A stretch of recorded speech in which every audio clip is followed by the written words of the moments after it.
Hi love bunnies, I hope you guys are all doing so well. Welcome back to Sit Down Sundays.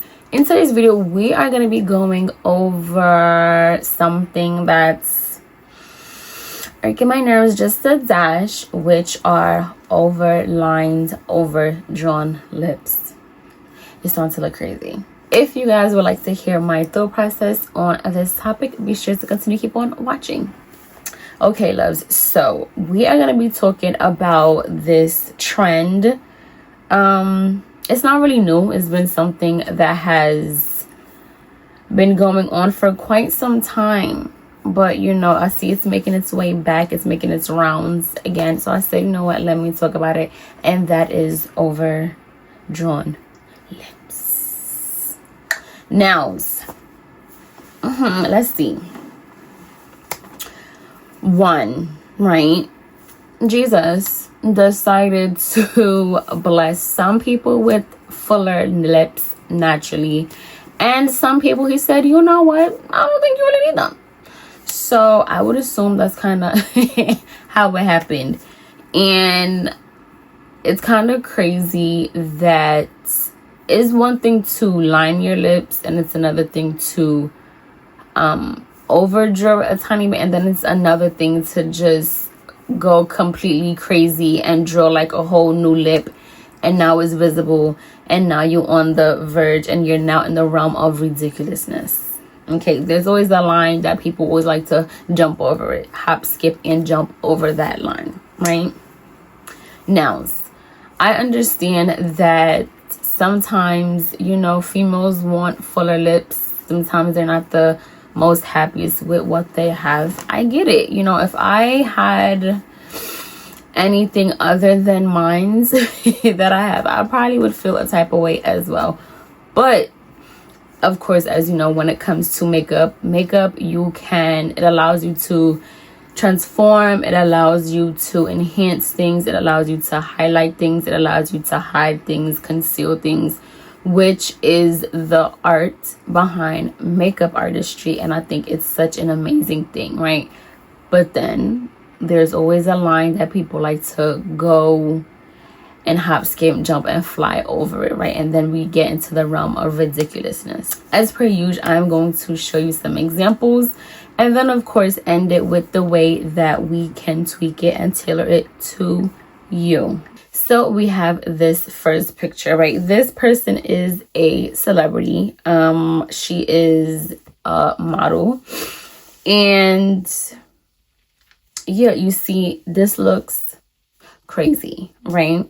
If you look at the picture, you can clearly see that the top lip is overdrawn more so than the bottom lip, right? Now, I don't know if she thought cameras wasn't going to be around. I don't know. She thought, you know what, hey, maybe this color, you won't really tell, you know?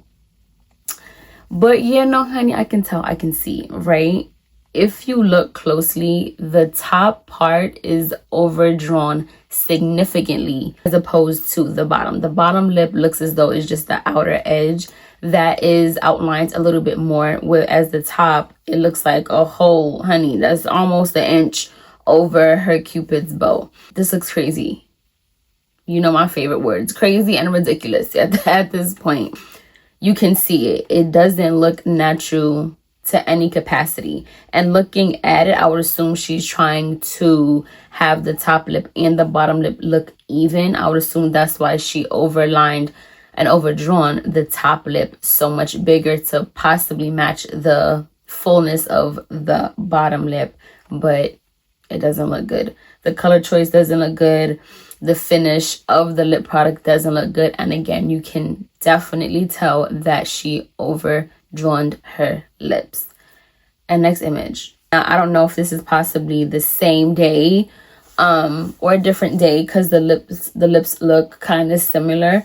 But we can see now, of course, the lighting makes it show even more, honey. You can see again the overdrawing of the lips looks absolutely crazy, right? I don't know what really goes into their mind when they do it, either if it's the makeup artist doing it or the person doing it themselves. I don't know.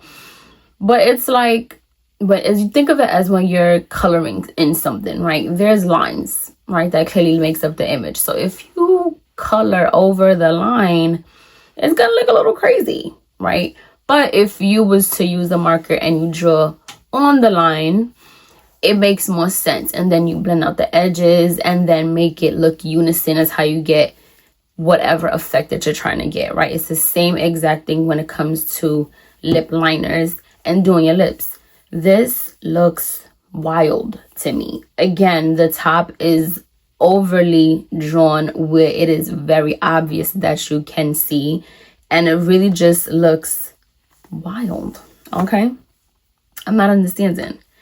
Now here is one where you can tell it is overdrawn, but it doesn't look as ridiculous as the images I just showed you guys. Now this one, you can tell that clearly the lips is overdrawn, but if you look closely, you can see that the edges of her lips have a slight fullness. So the color that was utilized, they used it just the tiniest bit over it, so it still looks more natural. It still looks seamless. Even with the bottom, you could tell that that bottom edge of the lip, they overdrawn it a little bit too to add symmetry to the top lip. So again, it doesn't look bad.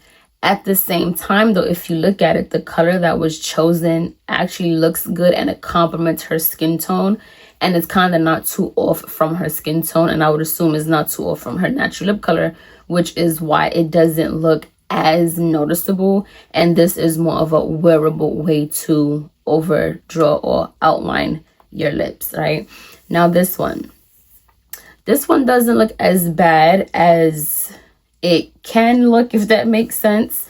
You can see that, of course, it was overdrawn definitely on the top, and I would assume that they want to have balance and symmetry, which is why they also did the bottom. Looking at the bottom, I can tell it's possibly fuller than the top because the top looks like it's overdrawn more as opposed to the bottom. Now this shade of red isn't the worst shade. I think it looks actually decent against the skin tone, which I can see around the mouth area. It looks good and it complements it, so it doesn't look bad.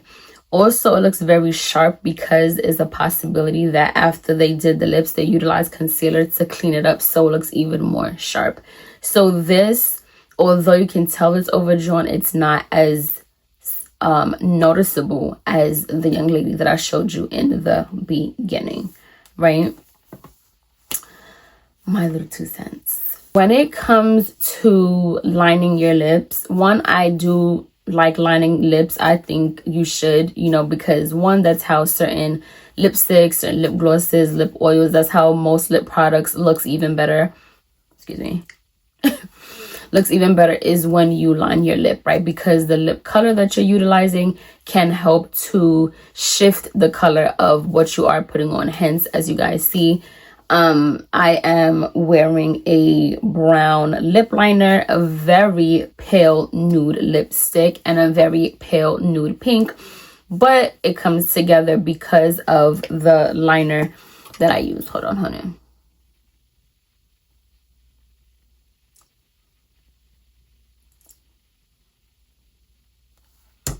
Okay, but it comes together because of the shade of brown liner that I use. I promise you, if I didn't use a liner, I would look like I ate a whole dozen of powdered donuts and look ridiculous. Okay, now the way to actually line your lips or overline your lips, one, you would either want it to be a color that's close to your lip color, your natural lip color, as possible. So when it's time for you to go outside of the line, it doesn't look excessive. It doesn't look overdrawn, right? It's just going to look like, oh, okay, you have fullness. Why? Because the color matches your natural lip shade perfectly. So if you outline it a little bit more with a color that's closer to your lip color, it's going to be like, okay, that's going to add the fullness, right?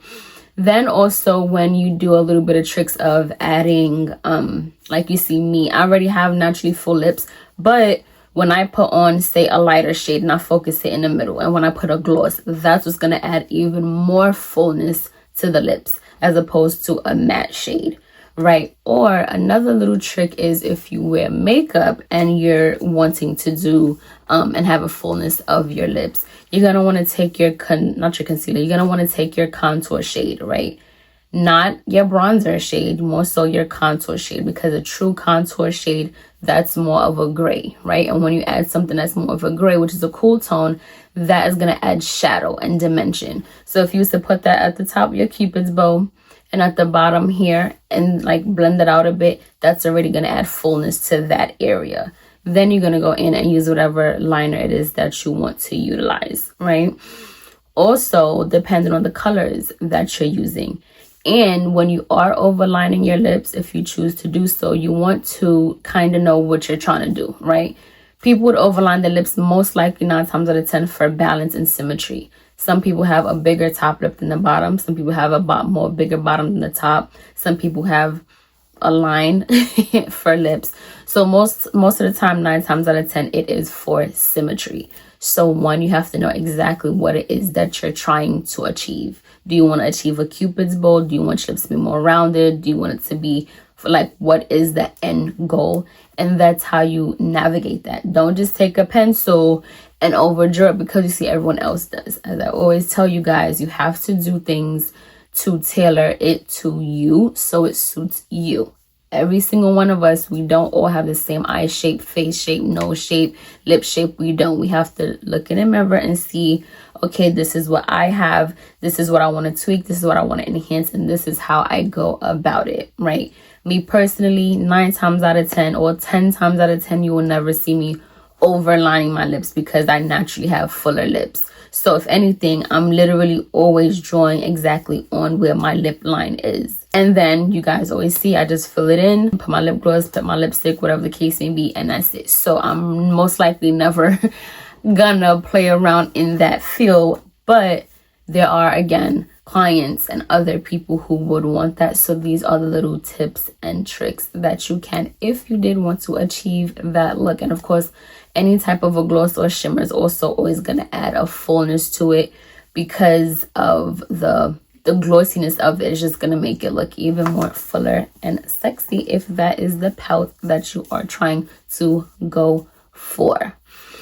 Now, that was just my little 2 cents and my little tips and tricks as per usual. As I always tell you guys, if you have any beauty hack, any trend, anything that you see that's like, I want Lena to touch on this because I think this is ridiculous, then be sure to send them to me and I have no issues discussing it, honey bunny. Thank you guys so much for taking a part of your day and choosing it with little old me. I greatly appreciate it. Make sure you like, comment, subscribe, share, tell a friend, and make sure you put on your notifications so that you are the first in the know for when I post my videos. Thank you guys so much. As I always say, the true foundation of beauty starts from within. Makeup is just the cherry on top. I thank you guys so much. I appreciate you guys so much, and I love you until next time. Mwah.